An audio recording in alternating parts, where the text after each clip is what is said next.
Hello friends, welcome back to data and beyond. आज हम लोग पढ़ने वाले हैं नेस्टेड इफ़ क्या होता है। लास्ट वीडियो में हमने पढ़ा था if.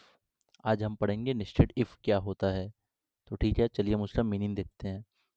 What is a nested if? A nested if in Dats or Excel or other language simply means using one if function inside another one if function। इसका मतलब ये है कि if फंक्शन को ही हम लोग यूज़ करेंगे if के अंदर ही। क्या मतलब, हम एक बार if फंक्शन चलाएंगे, फिर उसके अंदर में फिर से एक if कंडीशन चला देंगे। मतलब एक तरह का छोटा सा लूप क्रिएट होता है।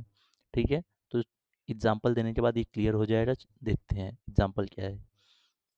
देखिए, तो हमें आज आज जो है हमारा एग्जांपल है, छोटा सा डेटाबेस है, नेम है। इसमें नेम है, हमारे पास स्कोर है और ग्रेड है। ठीक है, और हमको क्या दिया गया है कि हमको ग्रेड बिठाना है स्टूडेंट्स का। ए अगर 80 के अबव है, बी अगर 60 के अबव है, और 80 के अंदर है तो अबव 50, 50 से लेके 60 के बीच में है तो सी, 50 से लेके 33 के बीच में है ई, और बिलो 33 है मतलब ये बहुत ही इंटेलिजेंट है, तो इसको हम लोग फेल, इसलिए फेल हो गया। ठीक है, अब हम अपना कैसे देखो, पहले हमें पास करना होगा इफ़।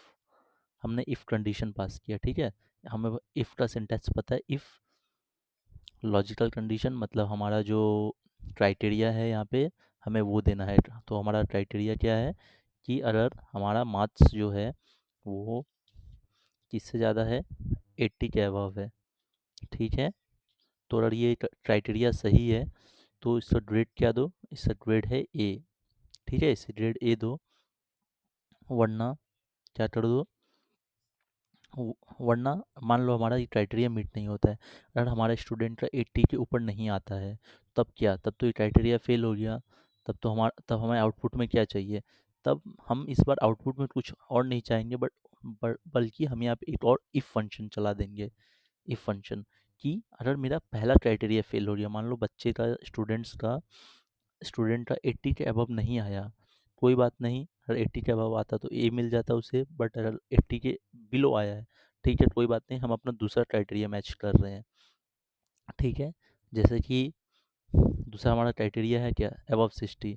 तो ठीक है, हम लॉजिकल टेस्ट क्या पास करेंगे, हमारा जो स्कोर है अगर वो ग्रेटर देन 60, अगर वो 60 से बड़ा है, ठीक है, तो वहाँ पे क्या हम पास करेंगे, अगर मेरा जो बच्चे का स्कोर है 60 से अबव है, तो उसे आप बी दे दो, कोई दिक्कत नहीं है। मतलब हमने पहला क्राइटेरिया ये पास किया था, अगर 80 के ऊपर है, उसका स्कोर 80 के ऊपर है, तो उसे हम क्या देंगे, हम ए ग्रेड देंगे। पर मान लो उसका 80 के अबव नहीं आया स्टूडेंट का, तो क्या, तो कोई बात नहीं, अगर उसका 60 के अबव है, हम दूसरा क्राइटेरिया हमने पास किया है कि उसका स्कोर अगर 60 के अबव है, तो उसको बी, उसका ग्रेड क्या होगा, बी हो जाएगा। मान लो हमारा सेकंड क्राइटेरिया भी मीट नहीं हुआ, सपोज मेरा सेकंड क्राइटेरिया भी है जो है वो फेल हो गया, वो स्टूडेंट का 60 के अबव भी नंबर आया, तो क्या, तो कोई बात नहीं, तो हम क्या कर देंगे, फिर से इफ़ चला देंगे, मतलब हम अपना थर्ड क्राइटेरिया यहाँ पे पास करेंगे, थर्ड कंडीशन। जो क्या हो रहा हमारा, वो हो रहा कि अगर स्टूडेंट्स का मार्क्स ग्रेटर है 50 से, मेरा जो थर्ड क्राइटेरिया है वो है अगर स्टूडेंट का मार्क्स ग्रेटर है 50 से, तो आप उसको क्या दे दो, आप उसको सी ग्रेड दे दो। मतलब हमने इस अभी तक थ्री क्राइटेरिया पास किया है।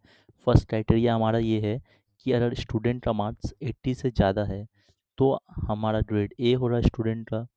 मान लो अगर उसका 80 से ज़्यादा नहीं है, 80 से ज़्यादा नहीं है, तो हम उसे क्या, कौन सा ग्रेड देंगे, ग्रेड बी। अगर स्टूडेंट ने 60 के अबव स्कोर किया तो मान लो अगर सेकेंड क्राइटेरिया भी हमारा मीट नहीं होता है, तो हम अपना थर्ड क्राइटेरिया पास कर देंगे। वो क्या है कि स्टूडेंट्स का मार्क्स अगर 50 से ज़्यादा हो तो उसको ग्रेड सी मिल जाएगा।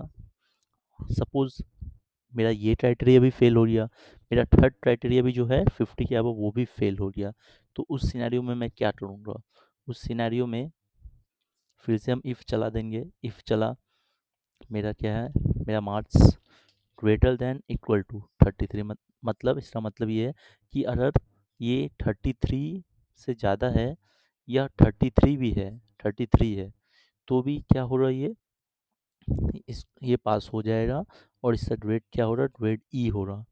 ठीक है, कि मैंने ये मेरा फोर्थ, हमारा फोर्थ क्राइटेरिया था कि अगर मान लो हमारा मार्क्स जो है क्या है, स्टूडेंट का मार्क्स 50 से भी नीचे है बट ये 33 के इक्वल है या उससे बड़ा है, तो उसका ग्रेड हमने उसको ई दे दिया। बट मान लो अगर हमारा क्राइटेरिया 1 जो 80 के अबव स्कोर है, क्राइटेरिया 2 जो 60 के अबव है, क्राइटेरिया 3 जो 50 के अबव है और क्राइटेरिया 4 जो 33 के अबव है, ये चारों क्राइटेरिया सेटिस्फाई नहीं होते हैं। जो चिल्ड्रन है या स्टूडेंट है वो बहुत ही ज़्यादा ब्रिलियंट है, उसने क्या किया, चारों क्राइटेरिया को मीट नहीं किया एंड उसने क्या किया है, 33 से नीचे स्कोर किया है, तो हमारे पास कोई ऑप्शन नहीं है, वो बच्चा फेल हो जाएगा। ठीक है, अब हमने क्या किया, वैल्यू इफ फॉल्स में हमने क्या वैल्यू बिठा दिया। अब हम क्या करेंगे, हम अपना ब्रैकेट क्लोज करेंगे, तो हमने जितना इफ चलाया है उतना ब्रैकेट क्लोज हो रहा। हमने 4 क्राइटेरिया पास किया है तो 4 ब्रैकेट 1 2 3 4। ठीक है, 4 क्लोज हो गया, एंटर। तो देखो इस बच्चे का 85 से अबव है, ए मिला इसको, अबव 80 है ए। फ्रेंड्स, मैं आपको पहले ही बता देता हूँ, जब हम ये फॉर्मूला को ड्रैग डाउन करेंगे, मीन्स इसको हम नीचे की तरफ ले जाएंगे, हमें एक एरर आएगा। ठीक है, वो क्यों आएगा और उसको कैसे रिजॉल्व करना है मैं आपको आगे बताऊंगा। देखो जब मैंने इसको ड्रैग डाउन करा, देखो ये क्या हुआ, 51 के अबव ई, पर 50 के अबव तो सी आना चाहिए, बट यहाँ पे ई क्यों आया है, और उससे नीचे आप देखोगे एकदम 0 0 0 0 0, ऐसा क्यों हुआ है। तो फ्रेंड्स ये रेफरेंस की वजह से हुआ है। देखो जब हमने ए दिया है, जब हमने फर्स्ट सेल में अपना फॉर्मूला इनपुट किया, तो हमारा ग्रेड्स, अब ग्रेड्स देखो, ग्रेड कौन से हाईलाइटेड है, ये वाला cell A B C E F, मतलब ये सेल हमारा हाईलाइटेड है। बट जब हम नीचे की ओर जाते हैं, देखो जैसे हम थोड़े नीचे जाएंगे, अब फार्मूला पे मैंने क्लिक किया, देखो हमारा जो जैसे जैसे हम फार्मूला नीचे जाएंगे, हमारा सेल भी क्या करेगा, उसके साथ नीचे मूव कर जाएगा। क्यों मूव करेगा, क्योंकि हमने सेल को फ्रीज नहीं किया है। हमें सेल को हमेशा फ्रीज करना चाहिए, जब भी हम फार्मूला पास करते हैं तो इसको रेफरेंस बोलते हैं। तो हमने जिस सेल का रेफरेंस दिया है वो हमारे फार्मूला के साथ नीचे ड्रैग डाउन हो जा रहा है।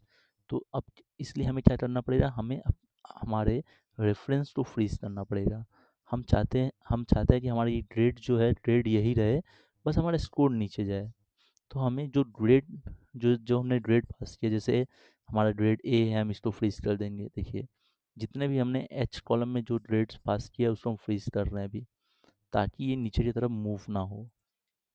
देखो मैंने इसको भी फ्रीज कर दिया, इसको भी फ्रीज कर दिया। फ्रीज नॉर्मली F4 से होता है, कीबोर्ड में F4, और अगर आप लैपटॉप यूज़ कर रहे हैं तो फंक्शन F4। ठीक है, अब मैंने एंटर मारा, अब देखना हमारा आंसर जो है एकदम करेक्ट आएगा। देखो रेट्स ने 24 के नीचे किया, फेल है। 33 के इक्वल है इसलिए इसका ई है। 47 मीन्स 50 के अंदर है, ई है बी, मतलब इसने 60 के अब स्कोर किया है। अब आप एक चीज़ देखिए, यहाँ भी हमारा ये ग्रेड जो है रेफरेंस ये सिलेक्टेड है, एंड अब जब मैं नीचे जाके भी फॉर्मूला में जाता हूँ, देखो हमारा ये सिलेक्टेड, ऐसा क्यों हुआ, क्योंकि इस बार हमने अपने जो कॉलम है, जो मीन्स हमारे जो ग्रेड वाले सेल हैं उनको फ्रीज कर दिया है, मीन्स उनका जो रेफरेंस को हमने फ्रीज कर दिया है, ताकि वो नीचे की तरफ मूव नहीं कर सकते हैं। तो मैं उम्मीद करता हूँ कि मैं आपको कुछ नया सिखा पाया। अगर आपको ये वीडियो अच्छी लगी तो लाइक करें, कमेंट करें, सब्सक्राइब करें, और अगर आपको ये एक्सेल फाइल चाहिए तो आप कमेंट में लिखें, मैं आपको ये एक्सेल फाइल प्रोवाइड कर दूँगा। Thank you.